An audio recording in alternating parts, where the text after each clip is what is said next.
শুনেছি বিয়ের পর বেশি বেশি বাবার বাড়ি গেলে নাকি মেয়েদের আদর কমে যায়। বিয়ের পর বেশি বেশি বাবার বাড়িতে যেতে নেই। আসলে এটা আমি কয়েকদিন ধরে ফেসবুকে দেখতেছি, বেশি বেশি বাবার বাড়ি গেলে, ঘন ঘন বাবার বাড়ি গেলে আদর কমে যায়।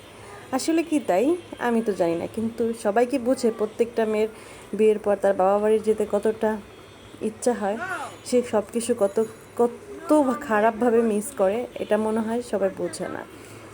আসলে আমার বাবা বাড়িতে যেতে খুবই ভালো লাগে, খুব ইচ্ছা হয়, আবার মাঝে মধ্যে যেতেও পারি না, ইচ্ছা থাকা সত্ত্বেও যাওয়া হয় না। এই যে আমি কয়েকদিন আগে আমার বাবা বাড়ি গিয়েছি, আসার সময় কিছু স্মৃতি মোবাইলে তুলে নিয়ে আসছি, সেটা আপনাদের সাথে শেয়ার করতে আসলাম। আসলে বাবার বাড়ি হচ্ছে সবার কাছে একটা আবেগের জায়গা। বাবার বাড়ি যাওয়া, সেই ছোটোবেলার স্মৃতিগুলা বারবারে মনে পড়া, সব কিছু ঘুরে ঘুরে দেখা, এটা মনে হয় প্রত্যেকটা মেয়ের কাছেই খুব ভালো লাগে। এই যে আমি যে আমার বাবার কাছে পেঁপে পাড়তেছি, তারপরে কিছুক্ষণ আগে বম্বাই ঝাল পেরেছি, এসব তো আমি চাইলেও কিনতে পারি, কিন্তু আমি কি নিজের হাতে ছিঁড়ে যে আমি এটা খাচ্ছি বা এটা আমি করব, সেটা যে কতটা স্বাদ, সেটা কি সবাই বুঝবে? সেটা সবাই বুঝবে না।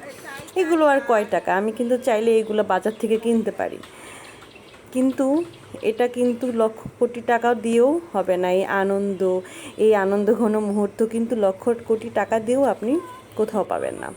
সময় থাকতে সব কিছু কদর করতে শিখুন। আর এই যে ফেসবুকে মানুষ বলে বাবার বাড়িতে বারবার যেতে নেই, আদর কমে যাবে, এসব হচ্ছে একটা কথা। সবাই তার বাবা বাড়ি যেতে চায়, সবাই শুধু খাওয়ার জন্য যায় না, কিছু স্মৃতি আনতে যায়। এই যে আমি এখানে এখন আম পারবো, আমার বাবার বাগানে আম পারবো, আমগুলো দেখতেছি, আমার কাছে খুব ভালো লাগছে। এইটা হচ্ছে আমার বোন আম পেড়ে রেখেছে এখানে, ও গিয়েছিল হচ্ছে মাদারীপুর ট্রেনিংয়ে গিয়েছিল, আসার সময় ও এখানে বাড়িতে আসছে। আসলে আমার বাড়িতে যাওয়া হয় প্রায় 5-6 মাস পর পর যাওয়া হয়, তাই আমি বারবারে দেখতেছি আর ভাবতেছি আসলে এই সব কিছু স্মৃতি। আমি যেখানে এই সব কিছু আমি যেখানে টেস্ট করতাম সবার আগে, সেখানে এখন আমি যেতে পারি না। আসলে এটাই হচ্ছে মেয়েদের কপাল, বা মেয়েদের জন্য এরকমভাবে নিয়ম তৈরি হয়েছে, যেখানে তুমি বড় হবা সেখানে তুমি সারাদিন থাকতে পারবা না, সারা জীবন।